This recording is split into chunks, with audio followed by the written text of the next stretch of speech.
কুয়েটে সাধারণ শিক্ষার্থীদের ওপর হামলার ঘটনায় ছাত্রদলকে দোষারোপ করছে বৈষম্য বিরোধী ছাত্র আন্দোলন। অন্যদিকে ছাত্রদল বলছে এই হামলায় তৃতীয় কোনো পক্ষ জড়িত, যারা সব সময়ই আড়ালে থেকে রাজনীতি করে। বিস্তারিত জানাচ্ছেন সাব্বির আহমেদ। খুলনা প্রকৌশল ও প্রযুক্তি বিশ্ববিদ্যালয় কুয়েট ক্যাম্পাসে ছাত্র রাজনীতি ইস্যুতে সংঘর্ষের প্রতিক্রিয়ায় ঢাকা বিশ্ববিদ্যালয়ে কর্মসূচি পালন করে দুই পক্ষই। রাজু ভাস্কর্য চত্বরে মশাল মিছিল বের করে বৈষম্য বিরোধী ছাত্র আন্দোলন। সমাবেশে শিক্ষার্থী ও সমন্বয়করা জাতীয়তাবাদী ছাত্রদলকে নব্য ফ্যাসিবাদ বলে আখ্যা দেন। আপনারা শিক্ষার্থীদের বিরুদ্ধে অবস্থান নিয়েন না। গত 16 বছরের আপনাদের নির্যাতন নিপীড়নের কথা ভুলে যায়েন না।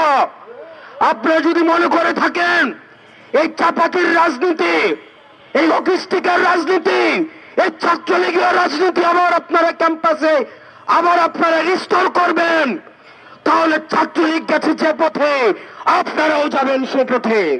বুধবার সারা দেশে শিক্ষা প্রতিষ্ঠানে জুলাই আন্দোলনে নির্যাতন ও নিপীড়নের ভিডিও প্রদর্শনের কর্মসূচি দিয়েছে বৈষম্য বিরোধী ছাত্র আন্দোলন।